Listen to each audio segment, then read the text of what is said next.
Head Coach Nick Hill. Oh, who are you? Yeah, this was my show. I had to go for a quick run. Head Coach Nick Hill joins us post-game from his office. Coach, just describe that locker room, man, for a group that has lost 6 in a row to find a way to win this game the way you guys did. Yeah, I told him that that locker room before the game, we win this game and it'll feel like locker rooms are supposed to feel, and it does. I mean, it's a special feeling that you don't get a lot in life. Like can't replicate it, and just seeing the joy on their faces. I didn't talk to them long, just told them enjoy it. But I'm proud of them. I really feel like it was a test of everybody's, not only losing 6 games in a row and all the things that this team has went through, but then to find yourself down 28-0. Just the resolve, what it says about the people in the locker room, the coaches, to be able to stay in the fight and, until somebody knocks you out, you're not out. And they just kept swinging, and we found our groove. And, I think Tom said it was the biggest comeback in school history. Super proud of a lot of guys. I mean, defensively, we couldn't stop them at the beginning. It just wasn't good football. We weren't picking up first downs, and then just to find ourselves getting stops and holding them to a field goal from that point on. Really, the last 3 weeks we've played well to end the half and to start the half, and we did that again today. I think there was a little momentum going into halftime, but just, man, I'm so proud of a lot of guys. But Jake Curry, being and I've tried to reiterate to him that we're not losing these games because of Jake Curry. There's a lot of us that have a hand in just how everything has went. But to have a true freshman the first time in like 36 years, he's played a lot of good football. We've talked about it each week that he'll continue to learn. And no other quarterbacks brought a team back, 28 points down. And Curry put us on his back, his toughness, it was resolved. He couldn't even run at the end. I think he has a hamstring. But he led us in rushing, first 300-yard passing game. Listen to you guys rattle that off. I mean, Jake Curry with his first touchdown pass, Darian Parker with his first rushing touchdown, Jimmy Athens with his first time ever finding the end zone. Like guys that just have come to work and figuring it out and beating a really good team. Coach, let's start with the negative side of it, which is how this game started. What did you just feel early in this game? Just clearly did not get off to the start you wanted to. 28-0 was still 4 minutes to go in the half. We know the story now. You flipped it, but the rest of this conversation will be positive because there's a lot of positives to get to here with you. But just starting off, what went wrong in the first 18, 20 minutes of the game? No doubt. Usually you're so positive. I was just going to ask you, were you guys ready? But Luke went a whole other direction. No, I really feel like this team has been ready, but the night before and day of the game, I've never questioned whether they were going to come out, playing hard, but challenging them to not just play hard, but we have to play well. We obviously did not.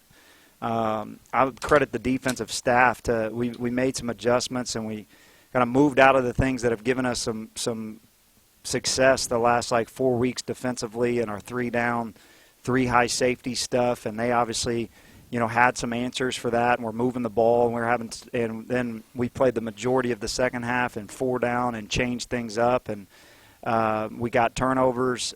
We got the ball back to the offense, and so I can't give you obviously if we knew, we wouldn't have started like that. That's for sure. Offensively, once we pick up first downs, but for whatever reason, the beginning of the games, we have not started the games well. We've got 2 more weeks to figure that out, and we'll continue to do that to get ourselves off to better starts.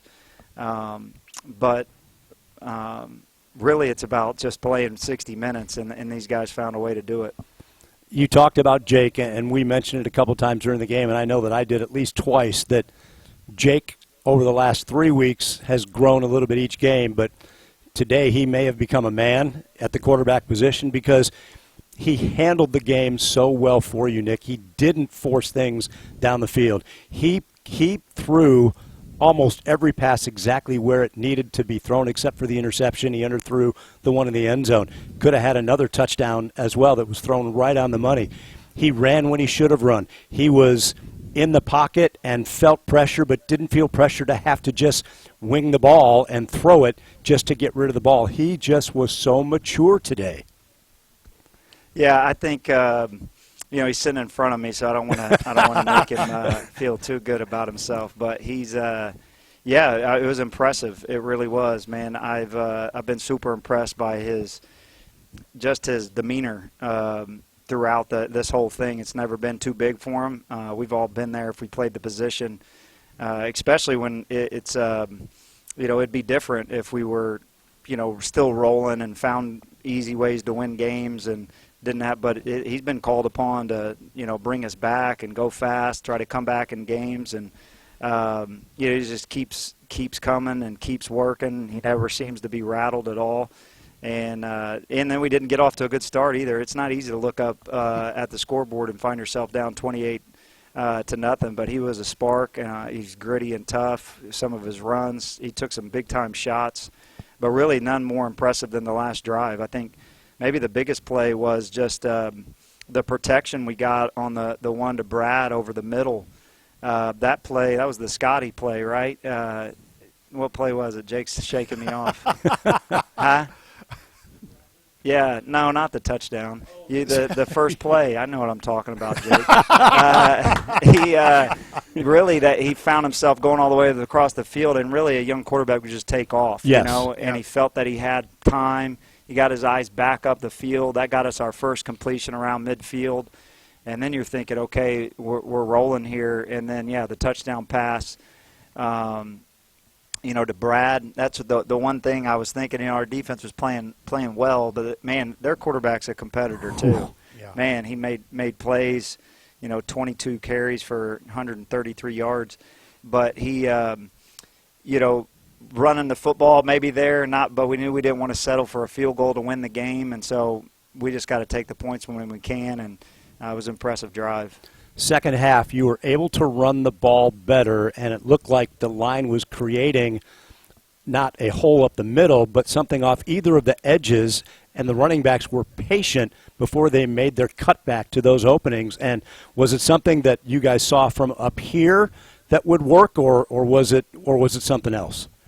Yeah, I mean, we felt like Illinois State had a little success on that last week, and it was big for us to start,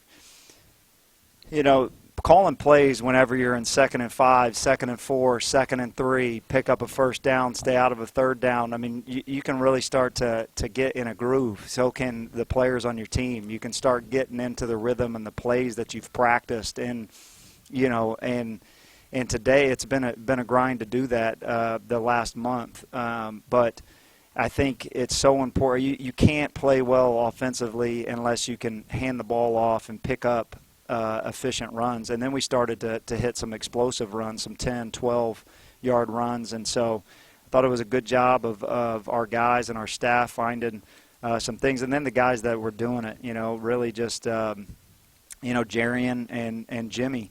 And, a true freshman and a walk-on, and they played tough. Jarian had maybe the best run. I think he kind of had those two runs down on the goal line to score his first touchdown. The one to get it down to the one, that was a big boy run. Lowered his pad, showed some urgency through the hole, and finished. And those guys are just going to keep getting better.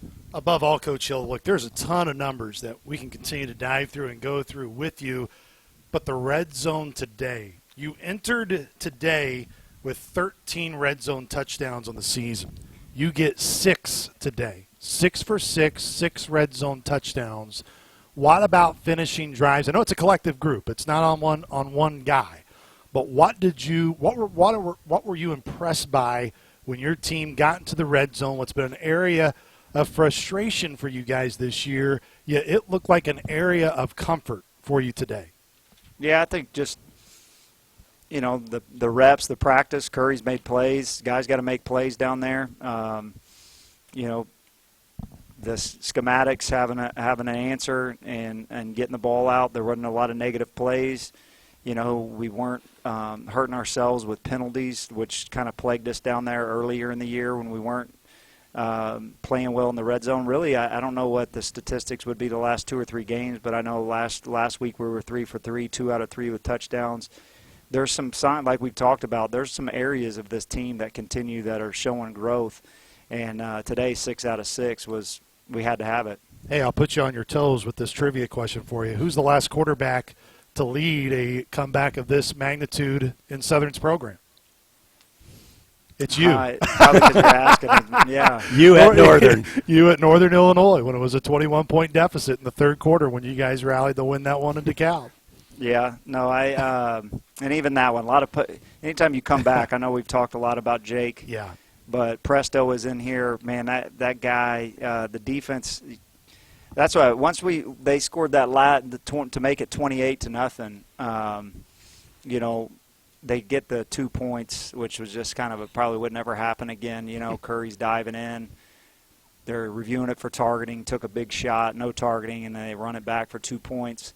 But other than that, they give up a field goal in the second half, almost 35 minutes in a row of just giving us an opportunity. You don't have comebacks unless your defense is playing and giving your guys the opportunity to come back. So this is a collective deal. Look, Coach, we talked a lot about Jake and the defense, and we'll get you out of here on this note because I know you got more media to get to besides us. But let's just run through those guys offensively again. I know we talked about Jimmy and Jerry in the backfield, but Allen, massive today, 102 yards receiving. Bradley Clark, guy who could very easily maybe pout because he hasn't gotten a ton of targets this year, but yet thrives for you today with 4 receptions, 64 yards. Now, I know Jay is going to really beat himself up on dropping the touchdown, but still he had 2 catches today for 71 yards. That is what has to make you feel good about it, Coach Hill, is it wasn't just your true freshman at quarterback. You look up and down and you can point and say you could give out 30 game balls today. You get a car and you get a car. You could just continue to give them out to everybody with how they play. Yeah, there's a lot of guys, and 3 of those guys that you name out on offense are freshmen, and they just continue to get better. Alan Middleton is going to be a star here. Brad, like you mentioned, we give out a Be a Man award. He got it last week, like you said. And if I'm running a business, he's going to go to law school after this year. He's going to be just successful in whatever he does. He's been a professional the entire way early in the season, not getting the snaps that he wanted. He's right there, consistent, played well last week, caught the game winner today. I'm happy for Brad. Coach, congratulations. Your team, no question, earned it today, and they showed the fight that you guys as a staff have each and every day to get back after it and work. Congratulations. Enjoy this one, Coach Hill. All right, appreciate it, guys. Great one, Once Nick. again, that